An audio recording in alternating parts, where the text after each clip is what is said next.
Et nous sommes avec Driss Ait Youssef, président de l'Institut de Léonard de Vinci. Bonjour. Bonjour. Vous êtes spécialiste en sécurité globale. Alors, on a évoqué cet attentat des Champs-Élysées à 3 jours du premier tour. Il a été quelque peu oublié dans l'entre-deux-tours, mais on imagine que les services sont toujours aussi mobilisés. Est-ce qu'on a tiré des enseignements déjà de ce premier tour ? Les enseignements ont été tirés depuis d'ailleurs quelques temps, avant même le premier tour, puisque la mobilisation est maximale pour les services de renseignement comme pour les forces d'intervention. Donc de ce point de vue, une vigilance maximale. Il ne faut pas oublier qu'il y a à peine, même pas 48 heures, un individu a été appréhendé aux alentours d'une base militaire par un peloton de gendarmerie arrêté, donc avec la découverte d'armes et de munitions.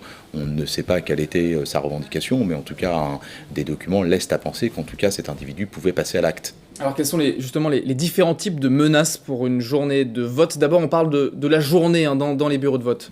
La journée dans les bureaux de vote, vous avez une type de menace qui est celle qui est très présente maintenant depuis quelques années chez nous. C'est la menace évidemment terroriste, à la fois dans et aux abords d'un bureau de vote, parce que je le rappelle que le filtrage, l'accès au bureau de vote est filtré sur certains bureaux de vote par des agents de sécurité, ce qui pourrait créer une file d'attente, et une file d'attente qui est évidemment vulnérable. Donc vous avez dans et aux abords des bureaux de vote, mais vous avez également d'autres sites de la capitale ou France qui restent sensibles de par effectivement la communication qui peut en être faite, ou en tout cas de par la fréquentation de ces lieux-là. Donc d'un point de vue terroriste, on a toujours une menace qui est très présente. On a également des mouvements qui peuvent s'organiser après la proclamation des résultats. Et puis on a aussi quelque chose qui existe et qui s'est déjà produit dans le passé, c'est la menace cyber. Et de ce point de vue, la réserve électorale nous impose une discrétion totale de ce point de vue, mais on en tirera quelques enseignements demain. Et en tout cas, 3 types de menaces réelles. Alors on l'a dit, il y a 57 000 policiers, gendarmes et militaires qui sont déployés pour 67 000 bureaux de vote, mais on l'imagine qu'ils sont répartis différemment selon les menaces, selon les endroits. Alors oui, alors c'est pas 67 000 bureaux de vote sur 67 000 endroits différents, puisque ainsi que vous le savez, vous avez quelquefois dans des écoles 2 voire 3 bureaux de vote, ce qui réduit, j'ai envie de dire d'une certaine manière, la mobilisation d'effectifs. Alors ce qu'il faut savoir, c'est que vous avez à la fois police, gendarmerie, mais vous avez également la police municipale qui est déployée, et également des agents de sécurité, donc des entreprises de sécurité privée qui sont aussi mobilisées pour la circonstance, et étant entendu que vous avez dans un certain nombre de bureaux de vote ce qui a été initié dans un certain nombre de communes en France, avec des présidents de bureaux de vote qui disposent d'un bouton d'alarme pour pouvoir, le cas échéant, prévenir les forces de sécurité de sorte à pallier un problème qui serait susceptible de survenir demain. Alors aux abords des bureaux de vote, dispositif sensiblement identique à celui d'il y a 15 jours, mais il y a une nouveauté évidemment dans ce second tour, vous l'avez évoqué, c'est l'après-vote et ces lieux de rassemblement des 2 candidats. Comment ça s'organise ? Il y a un travail avec les équipes pour les sécuriser ?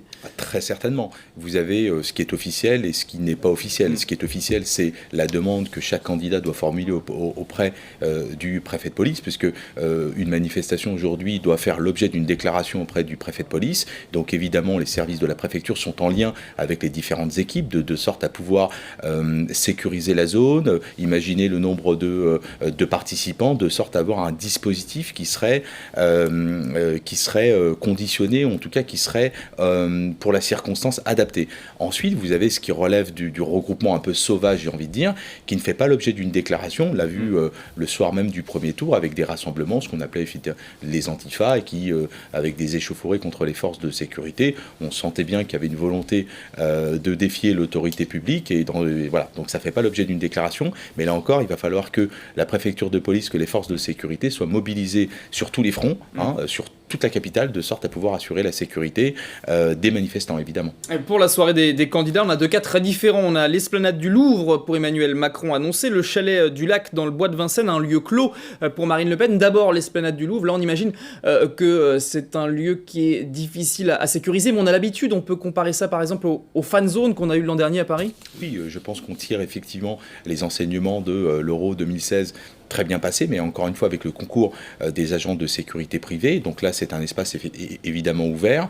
Il y aura très certainement, compte tenu peut-être d'une mobilisation, peut-être à assurer un peu plus d'effectifs de police et d'agents de sécurité privée, de filtrage, parce qu'une fois que vous entrez, évidemment, il y a des foules. Donc ça ne sera évidemment pas une partie de plaisir, mais là encore, les forces de sécurité publique seront évidemment à la hauteur. Et puis après, vous avez sur des environnements un peu plus confinés, où là, vous avez des points d'accès réduits et par conséquent, une sécurisation qui est beaucoup plus facile. Avec deux sécurisations en une, si je puis dire, il faut sécuriser les personnalités et le public en même temps. Alors c'est toute la difficulté également. Vous avez un certain nombre de partis politiques qui ont déjà des forces de sécurité internes, des agents de sécurité privés, et puis vous avez le concours depuis maintenant quelques temps du SPHP, Service de protection des hautes personnalités, et avec des policiers en armes qui sécurisent les candidats et surtout dans un contexte particulier. Et pour le risque de rassemblement spontané, pour finir, est-ce qu'on peut les anticiper peut-être et les empêcher en amont déjà? Alors oui, puisqu'ainsi que vous le savez, les forces de sécurité, la préfecture de police est très présente sur les réseaux sociaux.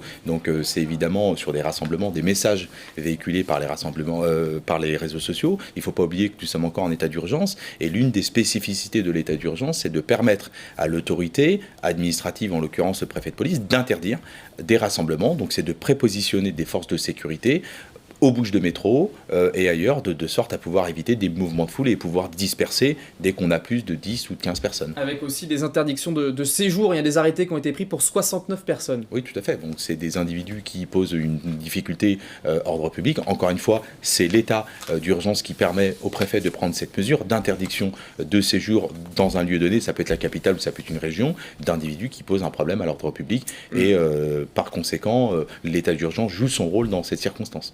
Merci beaucoup Drisaït Youssef d'avoir répondu à nos questions sur cette sécurisation du second tour. Je vous rappelle que vous êtes spécialiste en sécurité globale. Alors avant d'aller le choisir demain dans les urnes, intéressons-nous ce midi de plus près au rôle du chef de l'État. Quels sont exactement